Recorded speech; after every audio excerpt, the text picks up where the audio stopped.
Olá a todos, este vídeo é referente ao trabalho de escalonamento no Minix 3, da disciplina de Sistemas Operacionais. Eu sou o Gustavo. Eu sou o Frederico. E eu sou o Vinícius.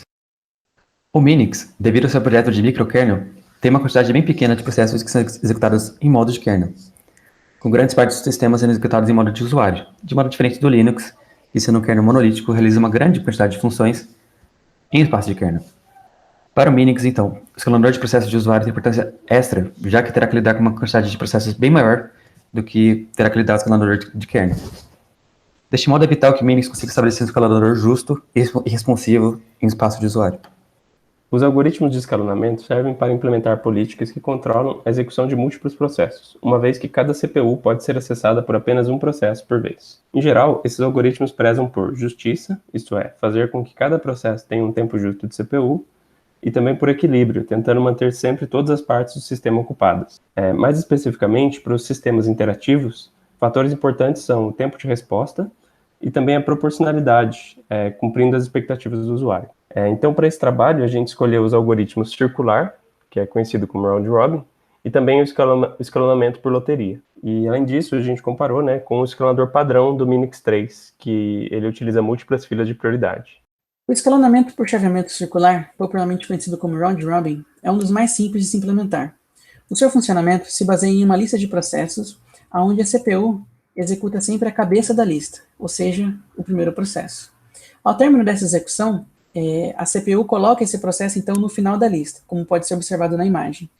No Minix, o quantum, que é o tempo de execução que a CPU está disposta a executar um processo, é definido como 200 milissegundos. Porém, tal valor é necessário ser estudado, pois nem sempre, quanto mais tempo de quantum, melhor. Suponha que nós temos um quantum pequeno. Assim, a CPU conseguiria executar rodar a lista de processos mais vezes, executando um pouquinho de cada processo, porém, o chaveamento começa a ficar mais custoso e começa a perder muito tempo justamente com isso, com o chaveamento. Ao passo que, se colocar então um quantum muito grande, e na lista ali o processo B, F, D e G usar todo o seu quantum para poder executar, e o último processo for um processo simples, que demoraria pouco tempo, ele iria demorar muito para ser executado, e tal fator não é positivo.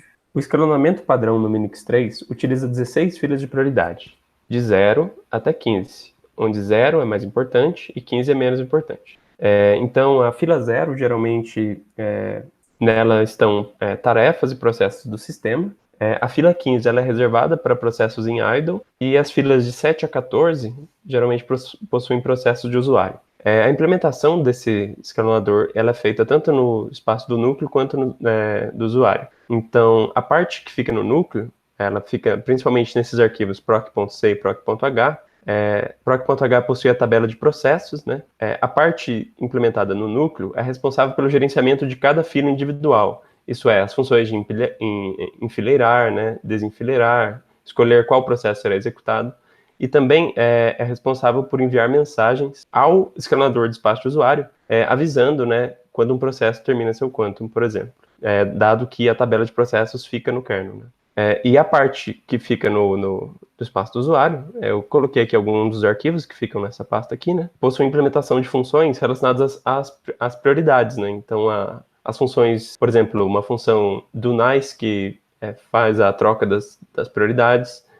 Então, essa parte do escalonador no espaço de usuário, ela lida principalmente com as prioridades. Então, ela vai promover e rebaixar os processos. Então, sempre que um processo termina seu quantum, ele será rebaixado em uma fila, vai para uma fila menos prioritária, e de tempos em tempos, a cada um determinado número de segundos, roda um balanceamento das filas. Então, os processos que foram rebaixados sobem em uma fila, de importância.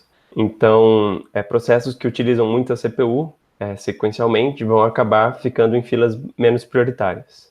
O algoritmo de escalonamento por loteria é um algoritmo de escalonamento probabilístico, onde nós atribuímos para cada processo uma quantidade de tickets de maneira proporcional à sua prioridade. Um processo que está na fila 0, a fila de maior prioridade entre todas as 16, receberá 16 tickets.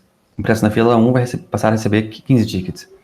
A quantidade de tickets vai diminuir dessa maneira, até que um processo na fila 15, a de menor prioridade, receba apenas um ticket. No momento de seleção de novo processo a ser executado, fazemos a soma de todos os tickets distribuídos. A soma é dada pelo somatório da função num_bilhetes, dada na imagem, da fila 0 até a fila 15. A partir dessa soma, sorteamos o valor entre 1 até o total de tickets. Para escolhermos a fila sorteada a partir desse número aleatório, nós refazemos o processo da soma até encontrar a primeira fila cuja soma parcial contém o valor escolhido. A fila sorteada terá o processo na cabeça da fila executado, se ele puder ser executado. Caso o processo selecionado não puder ser executado, iniciamos o processo a fim de sortear um novo processo. Então, partindo agora para a implementação, inicialmente aqui eu vou mostrar a estrutura de arquivos, os arquivos que a gente mudou. Então, primeiramente, para a implementação do escalonador circular, round robin, a gente fez modificações no arquivo config.h e também na parte parte que fica no espaço do usuário, na função, no arquivo schedule.c. Já para o escalonamento por loteria, a gente fez as mudanças diretamente no núcleo, através do arquivo proc.c. O escalonador padrão do Minix possui o round robin, porém com a adição das filas de prioridade.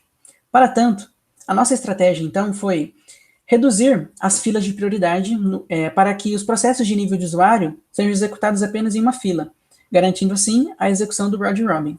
Então, nós fomos aqui no arquivo config.h e alteramos os seguintes defines. Inicialmente, nós observamos que esse define user queue ele representa todo início de processo, ou seja, quando um processo ele é inicializado nesse define aqui, e que inicialmente, com os valores que estavam em max e min, a conta aqui dava 7. Então, para poder manter essa conta, nós decidimos que o max user queue, ou seja, a prioridade máxima que um processo pode assumir vai ser 7, e a prioridade mínima que um processo pode assumir vai ser 7.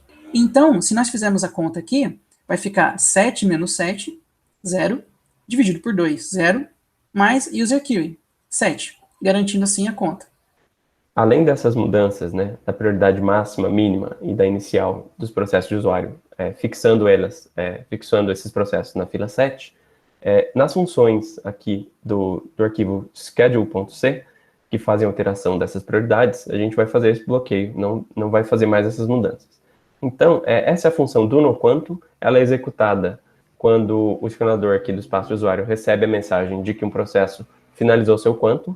Então, originalmente, ela simplesmente somava 1 na prioridade desse processo. Somar 1 significa que ele vai para uma fila mais alta, né? Então ele está sendo rebaixado. Então está baixando a prioridade dele. Então, para que isso não ocorra para os processos de usuário, a gente simplesmente vê aqui, né? Quando a prioridade é user queue, né? Então está na fila 7, né? É um processo de usuário. Então a gente retorna ok antecipadamente, não acessando essa parte aqui, né? Então não será mais somada na prioridade. Alteramos também a função do nice, responsável por alterar o nível de prioridade de um processo. Para tanto, nós adicionamos este if, aonde, quando um processo de nível de usuário for chamado para fazer o do nice, ele vai entrar dentro desse if e vai verificar o nível de prioridade do processo de usuário com aquele define de user queue. E como ambos vão ser 7, ele vai retornar ok e vai sair da função. E, portanto, esse trecho de código não será executado. Lembrando, para processos de nível de usuário. Para processos de nível de kernel, esse trecho ainda vai ser executado normalmente, e nesse trecho é onde acontece efetivamente a mudança da prioridade do processo. Aqui na função main do escalonador, a gente tem esse loop que roda infinitamente, e a cada 5 segundos ele entra nesse case que balanceia as filas. Então essa é a função que vai balancear as filas. Ela vai verificar se um processo, ela vai iterar por todos os processos, vai verificar se um processo é de prioridade máxima. Caso ele não seja, ela vai aumentar a prioridade de todos os processos que passem por ela. Vai chamar essa função que escalou no processo localmente. No caso, a gente vai verificar se a prioridade do processo que está sendo analisado é de usuário. A gente não quer mudar a prioridade dele, então a gente vai dar um continue para ir lá para o próximo loop da função. A gente não vai entrar nessa função aqui porque ela modifica a prioridade e o quanto no processo. A gente não quer que seja modificada a prioridade, então a gente vai evitar que ele chame essa função. Partindo agora para a implementação do algoritmo de escalonamento por loteria, fazemos a mudança no arquivo proc.c, que está dentro da parte do núcleo, né, do kernel. Sendo assim, para este algoritmo, uma das principais coisas é fazer o sorteio, que exige a geração de um número aleatório. Como não obtivemos sucesso a utilizar a função rand do stdlib, embutimos aqui a sua definição no próprio arquivo proc.c. E além disso, né, embutimos também a definição de randmax, aqui ao início. E essa variável next, que será atualizada, né, para o funcionamento dessa função. Alteramos também a função pickproc, responsável por selecionar o próximo processo a ser executado. Inicialmente ela está aqui normal, inalterada, como nos arquivos originais, porém nós adicionamos esta comparação dentro deste for, onde ele verifica que se o nível do processo for 7, ele tem que pular todo o espaço do usuário, então a gente colocou para somar 8, né, e elevando esse nível de prioridade para os processos em idle, ou seja, pulando todo o espaço do usuário. Porém, para os processos que não são de nível de usuário, a execução continua aqui normalmente. Para que a gente possa somar a quantidade de bilhetes distribuídos, a gente vai precisar saber a quantidade de processos de usuário que podem ser executados em cada lista. Para isso, a gente vai olhar a tabela de processos do Minix, que é essa daqui. Ela vai conter as informações que a gente precisa aqui dentro dessa estrutura. Para cada processo que a gente olhar dentro dessa tabela, a gente vai verificar se ele é um processo de usuário, com essa verificação aqui, e se ele é executável com essa verificação aqui. Se ele for as duas coisas, a gente vai somar esse processo nessa variável aqui. Então, ela vai conter as informações de todos os processos que estão prontos em todas as 7 listas de usuário. Agora que temos, então, nesse vetor, o número de processos prontos para determinada fila, podemos fazer esse for aqui, né, que vai de 7 a 15, referente às filas em que estarão os processos de usuário. E nesse vetor, ticket in every queue, guardamos para cada fila a quantidade de tickets que ela tem, utilizando aquela fórmula que foi explicada na parte teórica dessa apresentação, né? Multiplicando 16 menos Q pelo número de processos prontos naquela fila. E também aproveitamos isso para fazer, essa variável tickets é inicializada com 0, então fazemos a soma do número total de tickets. Com esse número, podemos já fazer o sorteio. O sorteio ocorre nessa linha, então o número sorteado estará nessa variável chosen ticket. Ela é feita assim, fazemos o resto da divisão de um número aleatório por tickets, então isso dará um número entre 0 e tickets menos 1. Ao somar 1, então, portanto, esse número estará entre 1 e tickets, né, que é o número total de bilhetes distribuídos. Passando aqui para o próximo for, então, nesse for, fazemos aquela checagem da soma acumulada. Então, vamos acumulando dessa ACC sum a quantidade de bilhetes que já foram passadas, né, e chegando no momento em que a soma acumulada ultrapassa o valor sorteado, escolhemos a fila em questão como a fila sorteada. Agora, no if final aqui, simplesmente repetimos as verificações, né, de se o processo é executável e se o processo está disponível na cabeça da fila, para executar o primeiro processo da cabeça da fila sorteada. Então, aqui efetivamente ocorre essa execução do processo, né, da fila sorteada. Partindo agora para os resultados, utilizando o arquivo para teste fornecido pelo professor, fizemos diversos testes para comparar os 3 algoritmos. Salvando os resultados, criamos uma lógica para extrair algumas métricas sobre os resultados. Nós realizamos diversos testes com os 3 algoritmos de escalonador, variando os inputs deles para verificar mais ou menos como eles se comportam em diversos cenários. Os testes em verde são testes mais rápidos, e os testes em azul, ali embaixo, são testes extensivos com o input que está no PDF do exercício. Olhando aqui para a média de tempo dos processos, nós montamos 3 gráficos referente ao round robin de fila única, ao round robin padrão do Minix e o escalonamento por loteria, olhando para a média dos tempos de CPU e de I/O. Olhando para o primeiro gráfico, com o round robin de fila única, nós fizemos 4 testes. Os 2 primeiros variando apenas a quantidade de processos. Aqui, nós colocamos mais processos e por isso ele demorou mais tempo para ser executado. Porém, as quantidades de operações de I/O bound e CPU bound foram as mesmas para esses 2 testes. Para os testes 3 e teste 4, nós mantivemos a quantidade de processos, porém, no teste 3, nós colocamos mais operações de I/O do que no teste 4. Ou seja, dando mais ênfase para as operações de I/O. E no teste 3 aqui. E no teste 4, nós colocamos mais operações de CPU do que no teste 3. Nesse teste 3, com mais operações de I/O, podemos perceber que o tempo foi bem maior do que no teste 4, com menos operações. CPU também foi um pouquinho maior, mas ainda assim a sua execução sempre foi muito rápida, em alguns casos quase que não computou, né, o tempo aqui. E esse comportamento do gráfico foi observado com os outros algoritmos. Como é possível perceber aqui, aqui o round robin de fila única, aqui o round robin padrão, também tem o mesmo comportamento, observando aqui, e aqui o de loteria, sendo o teste 1, o teste 2, o teste 3 e o teste 4 igual para todos os algoritmos, né, todos os algoritmos de escalonamento. Sendo assim, comparando aqui pelos valores e também pelos gráficos, podemos perceber que o escalador padrão, que utiliza as filas de prioridade com round robin, foi o pior, né? Foi o que obteve tempos maiores, aqui ó, o tempo máximo de 360, mais ou menos. O segundo pior, né? Também o segundo melhor, foi o algoritmo circular, round robin. E o melhor de todos, que apresentou tempos menores, foi o de escalonamento por loteria. Por fim, aqui estão os resultados para o teste extensivo, que é como chamamos o teste com 100 processos, 1 milhão de operações de I/O e 100 milhões de operações para CPU.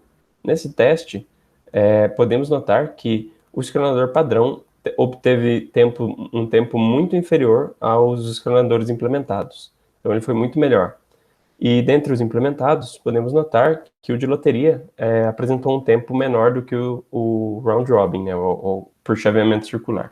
O que é esperado também, né, dado que esse é um algoritmo um pouco mais rebuscado. Esse teste mais extensivo acabou levando muito mais tempo para ser executado, e por isso apresentou até uma medida de tempo não muito precisa com a realidade, dado que eles demoraram cerca de 5 a 6 horas para serem executados. Falando agora brevemente sobre as divisões de tarefas, o Frederico ficou responsável pela configuração do ambiente Minix 3 nas máquinas virtuais. Novamente, o Frederico e o Vinícius também ficaram responsáveis pelos testes da máquina virtual. A organização dos resultados ficou responsável por mim e pelo Vinícius. Um programa que cria as métricas para coletar e colocar na tabela foi feito pelo Vinícius. E a análise dos resultados e as montagens do gráfico foi feito por mim, Gustavo. Nós também fizemos reuniões síncronas para que possamos implementar os dois algoritmos de escalonamento juntos, pois assim nós pensamos que seria mais proveitoso para todos os integrantes do grupo estarem presentes nas alterações do código. Nós conseguimos grande colaboração entre o grupo para realizar o projeto. Nós conseguimos implementar todos os algoritmos que precisamos no Minix 3 com sucesso. A gente conseguiu bastante aprendizado sobre escalonamento de processos e também bastante experiência com o VirtualBox. O nosso principal problema que enfrentamos foi a visualização de resultados, em específico porque o tempo de processos CPU-bound foi muito pequeno. Então, fazer gráficos com isso foi uma complicação. E aqui nós temos as referências utilizadas no trabalho. Muito obrigado por assistir e até a próxima.